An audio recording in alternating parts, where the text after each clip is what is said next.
Olá, digníssimos! Sejam muito bem-vindos ao canal Conservadores.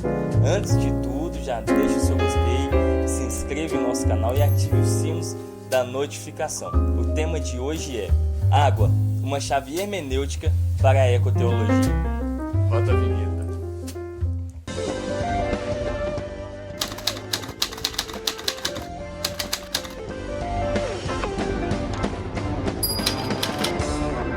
Digníssimos, hoje nós temos a satisfação de receber um convidado especial, Dilson Radespiel, que é empresário, bacharel em teologia, contador e administrador de empresa, e o homem a qual desenvolveu a monografia, que é o tema que nós estamos trazendo para vocês hoje aqui.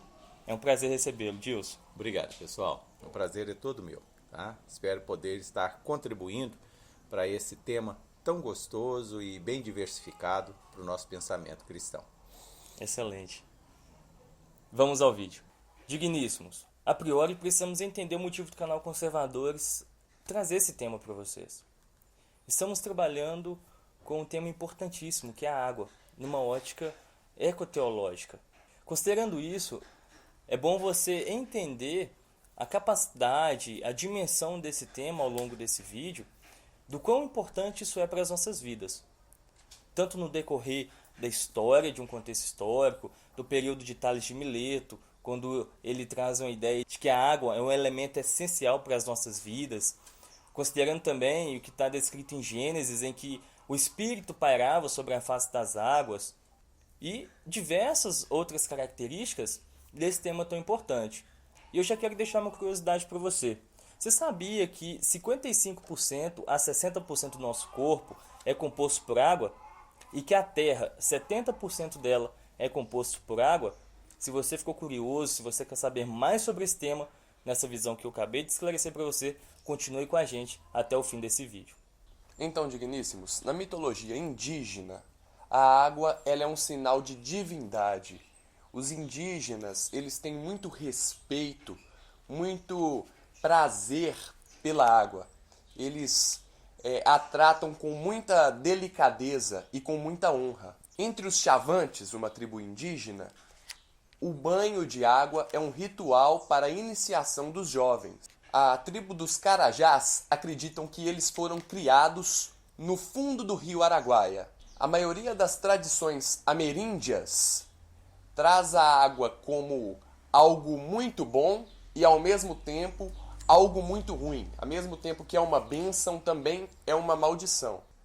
Ao mesmo tempo que promove a vida, também promove a morte. Para os índios caiapós do Pará, eles dizem que a água é a veste para a qual a vida nos visita. Para com qual a vida nos visita. É a vestimenta da vida, é a água. E que toda água ela é morada do Espírito. E que antes de entrar em um rio, em um lago, sempre se deve saudar o Espírito das águas. A maioria do povo indígena acredita que a água é a manifestação pura da divindade. É a primeira demonstração de amor da divindade. Para toda a tradição ameríndia, a água ela é sacralizada, ela é sagrada, ela é divina, ela é pura. Já vimos a importância da água para as culturas indígenas. É importante também demonstrar como as culturas orientais, mais antigas, tratam também da água. A começar pelo hinduísmo. É uma tradição religiosa da Índia e eles acreditam que a água ela faz parte da criação humana. Ela realmente é algo basilar para a nossa estrutura. Tudo tem início na água. Tem o taoísmo, que é uma tradição religiosa milenar da China, e eles entendem a água como um espelho da vida humana, que o ser humano ele tem que ser como a água, desapegado, constante. E a água ela representa a nossa ligação do ser humano com a natureza. E para os budistas, a água é o primeiro sinal de relacionamento do homem com a vida. Ela realmente representa essa união do homem com sua própria natureza. E ainda nesse lado oriental do globo, em terras praticamente desérticas, temos a origem do relacionamento de Deus com o homem, com a água representando o que há de mais sagrado né, o que há de mais perfeito, que é o próprio Deus e o seu propósito de vida eterna. Digníssimos, diante de toda essa explanação maravilhosa, nós vamos voltar um pouco no tempo. Vamos lá para o livro de Gênesis, no período da criação do homem. A Bíblia relata que Adão foi criado do próprio barro e moldado por Deus. E o que é o barro? É a terra com a água. Então, na criação do homem já temos aí a figura da água. E antes disso ainda, Gênesis relata, no livro de Gênesis relata que a terra era sem forma e vazia e que o Espírito de Deus pairava sobre a face das águas. Então, já existia águas, né? E não água, águas. E é interessante esse termo águas, porque água no singular a gente usa aqui no Brasil e em outras línguas, mas a água no hebraico, ela é águas, só no plural, não existe água no hebraico no singular. Ela é tratada biblicamente no Antigo Testamento no plural sempre. Verdade. E Gilson, a gente tem várias outras passagens que, tenho certeza que você sabe disso, em que Jesus trabalha com essa água, correto? Com certeza. A água sempre foi um elemento de comunicação do sagrado com o ser humano. Desde a formação ali do Gênesis, como já foi colocado pelos digníssimos, né? Essa transição, né? Essa constância da água na vida do ser humano. Nós encontramos as águas até na tratabilidade de Deus com o ser humano pela sua desobediência, que a gente encontra ali as águas do dilúvio, né? Sim. Quando destruiu toda aquela população e Noé e a sua família foram salvos das águas. Ali já começa uma aliança, né, que Deus faz com Noé, e Deus, ao observar toda aquela tragédia também que trouxe o dilúvio, ali formou a primeira aliança com o ser humano, falando que nunca mais ele destruiria, né, o ser humano através das águas. Inclusive, e colocou o arco-íris, né, como símbolo dessa aliança. Então nós temos essa comunicação de Deus com os seres humanos pelo linguajar das águas. Por isso esse tema eco, uma chave hermenêutica, né? A chave, como se diz, a chave é aquela que abre o entendimento, abre a perspectiva de nós entrarmos, né, em alguma coisa para desfrutarmos daquilo. A hermenêutica é o estudo bíblico, né, que traz o sentido das coisas, né? Então a água sempre foi uma ferramenta hermenêutica para comunicar ao ser humano, né, as questões do sagrado. Assim como Jesus usava no seu ministério os termos das parábolas, porque ele usava uma linguagem figurativa, uma linguagem alegórica, né, para comunicar, como se diz, a mensagem divina para o nosso entendimento como ser humano. Excelente. E desde o início, né, o senhor falou de comunicação, que a água é um instrumento, às vezes, de Deus para relacionar, para comunicar com o ser humano. Né? E aí o senhor falou de Noé tanto em relação à punição, juízo, quanto em relação a benevolências, né? em promessas, em outras passagens diversas. A né? gente Jesus vê... lá no poço, a samaritana encontra ele lá no poço, eles começam aquele diálogo, né? E lá ele fala, tá no livro de João, acho que 3, né? E lá ele fala que ele é a água da vida, que quem beber dessa água nunca mais terá sede. Exato. Já relacionando a água com o propósito de vida eterna, com o propósito de salvação. Exato. Incrível demais. Interessante. Nós podemos observar que desde, né, os tempos remotos, o povo hebreu, né, quando foi tirado da escravidão, o povo hebreu quando andou pelo deserto, ali nós já temos desde a figura de Moisés, que Moisés quer dizer salvo das águas, né? Então desde a figura de Moisés, que foi aquele libertador do povo hebreu ali do cativeiro do faraó, quando esse povo vagou pelo deserto, eles tiveram ali a experiência dele com a questão das águas. Eles passaram por um determinado lugar em que eles, naquela ânsia de sede, chegaram numa fonte e a água era o quê? Amarga, mara, né? E ali, por um milagre divino, aquelas águas se tornaram potáveis.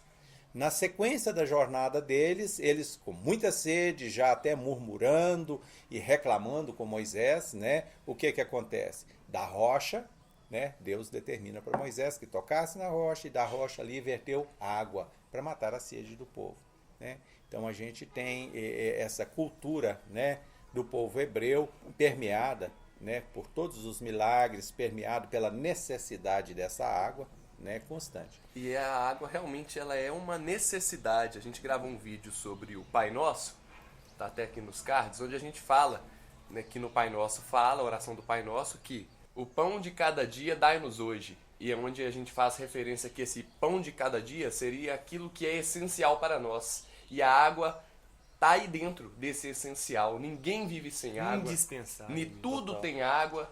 Então, né, realmente, olha a água aí, mais uma vez. O senhor falou de Moisés, né, que o significado, inclusive, do nome Moisés é sal das águas. Isso. E teve todas essas experiências no deserto, né? Mas Moisés, ele foi justamente colocado pela mãe dele num cesto, né? Para ele não ser morto pelo faraó da Isso, época. exatamente. E aí o cesto foi descendo num rio e aí Foi salvo. foi das salvo águas pela das filha de águas Faraó. pela filha de Faraó. Então a isso. relação de Moisés com as águas até na infância, na salvação da Desde a vida infância, dele. exato. E assim, dando um pulo agora no tempo, chegando até no ponto que você já citou, Wesley, em que Jesus ele fala, eu sou a água da vida, quem beber de mim terá a vida eterna, né? Enfim, eu posso observar, que em um dos tópicos aqui da sua monografia, que você cita sobre esse religamento entre humanidade e Deus. Isso. E eu vejo isso como algo necessário, e eu quero que você comente isso, porque eu vejo que se não houvesse religamento, é como se a água que vem dos céus, que vem de Deus, ela estivesse fechada, ou seja, Não chegasse até nós. a vida acabaria. A vida que escorre do próprio Cristo, a água que vem dele, estaria tapada para quem não está religado. E eu quero que você comenta isso pra gente, deixa até mais claro aí. Essa religação do ser humano com o sagrado, nós costumamos até através da liturgia do louvor falar a questão de chuvas de bênçãos, né? Nós pedimos a Deus o quê? Chuvas de bênção. Na realidade, nós estamos falando para Deus que nós temos essa dependência dessa vida que Ele nos proporciona, né? Hoje nós temos basicamente uma vida material, digamos assim. O nosso corpo físico ele necessita, né, estar hidratado pela água. Agora, quando nós tratamos da nossa espiritualidade, nós vamos compreender claramente, efetivamente, que o homem sem Deus é um homem vazio, sem o seu Criador, né? Por isso que Jesus, naquela metáfora ali com a samaritana, ele fala que ele é a água da vida que saciaria a sede daquela mulher e se ela bebesse dele, ela nunca mais teria sede, né? Então, é uma linguagem que Cristo é algo essencial que Deus deixou na natureza para nós, a questão da água, né? Haja visto que toda uma preocupação mundial em termos da escassez da água, em termos da poluição das águas, né? É uma coisa satisfatória para nós brasileiros, que o Brasil é considerado como a caixa d'água do mundo, o aquífero Guarani está aqui sobre o nosso subsolo, né, que pode ser, como se diz, a resposta no futuro para o fornecimento de água potável. Então nós somos privilegiados, né, com essa questão da água. Nós olhando para o fator água, hoje nós encontramos a água como elemento na natureza em 3 formações. Nós temos a água no estado gasoso, temos a água no estado líquido, temos a água no estado sólido. Então nós estamos vendo aqui o quê? Uma tricotomia da água. O ser humano também é baseado nessa tricotomia, corpo, alma e espírito. Quando a gente olha os elementos químicos da água, ele também é trino. Ele é 2 moléculas de hidrogênio, uma de oxigênio.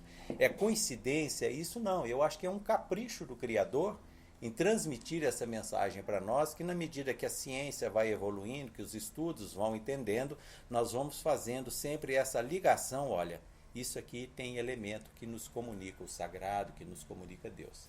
E saindo um pouco da água, mas mantendo a questão da personificação da Trindade de Deus, a gente vê isso visivelmente nos 3 elementos da natureza. Por exemplo, base, altura e profundidade. Prótons, nêutrons e elétrons. Verdade. E até dentro da música, harmonia, melodia e Ritmo. E a gente pode ir além. Com certeza existem milhares de outras coisas que são 3, que é a personificação realmente da Trindade de Deus. Exatamente. Depois dessa explanação histórica, bíblica e espiritual, nós devemos entender também de que forma que essa teologia da água ela é empregada no século XXI.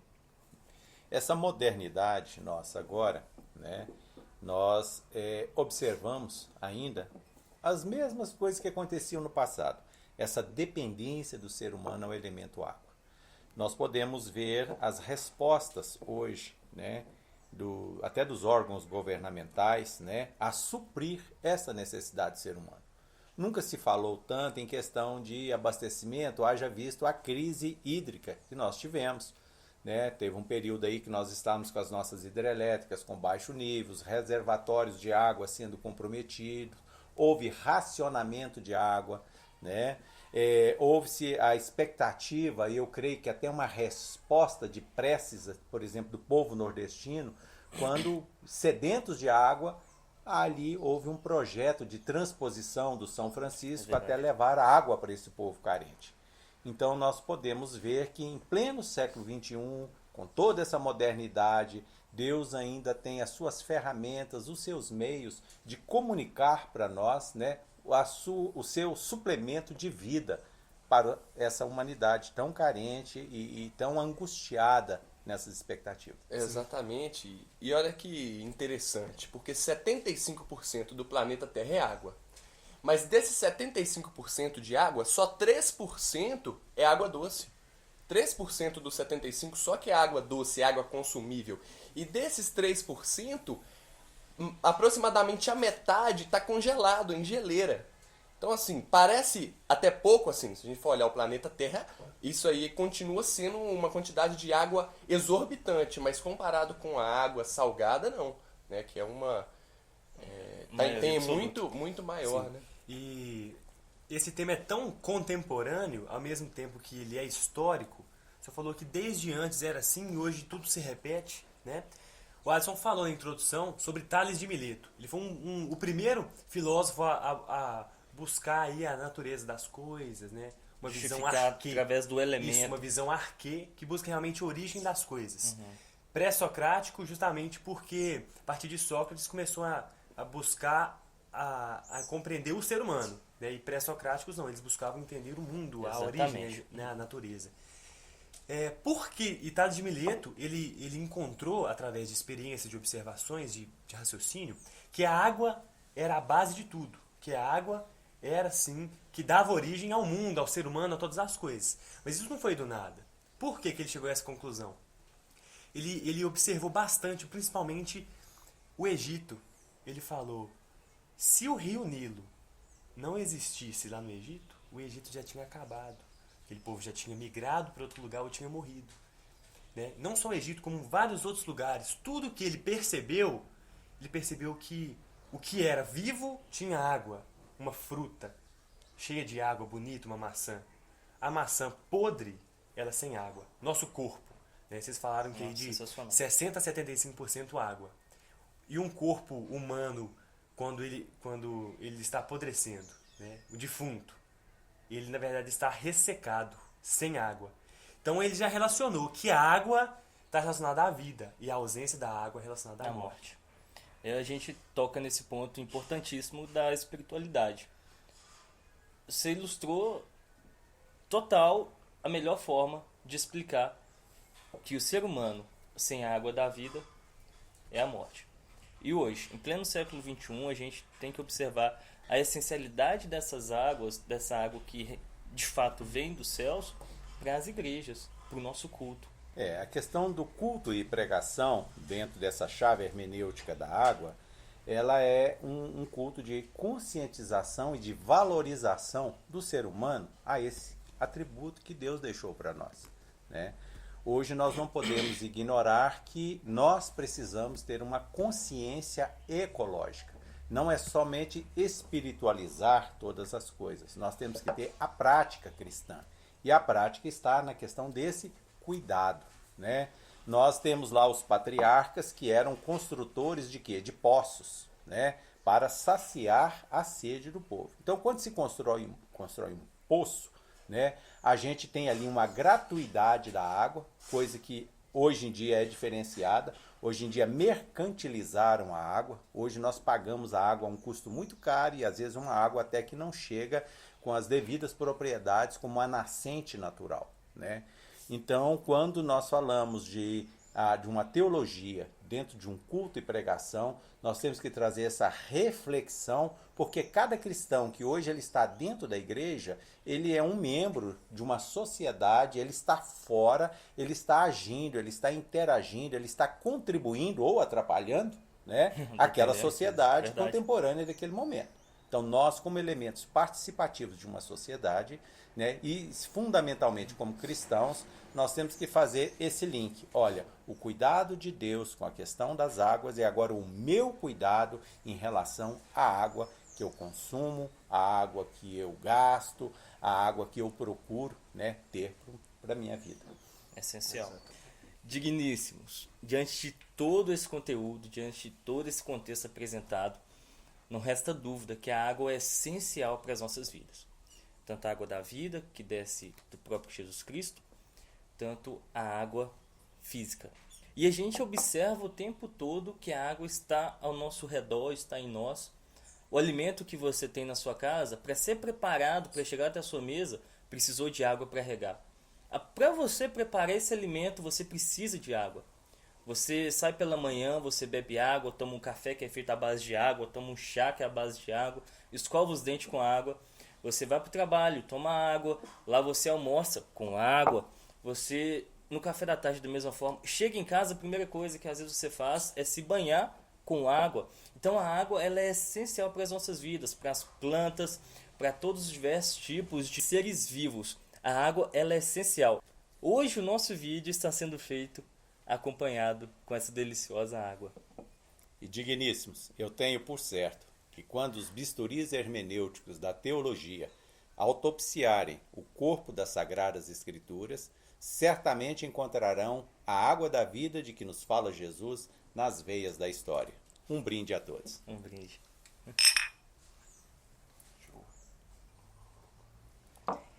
Graças a Deus. Graças a Deus. Digníssimos, esse foi o vídeo de hoje. Nosso muito obrigado por ter nos acompanhado até aqui. Mais que depressa, já curta o nosso vídeo e se inscreva no nosso canal. Ative o sino das notificações para receber uma notícia sempre que postarmos um vídeo novo. Continue nos acompanhando como você já está fazendo. É um prazer mesmo tê-los conosco, né? Acesse também nossa página no Instagram, @canal Conservadores. A gente vai postar conteúdos também exclusivos para lá. Coisa muito interessante. Excelente. Gilson, mais uma vez, muito obrigado e até a próxima. Eu que agradeço, foi uma honra estar aqui com vocês. Ótimo. Até mais.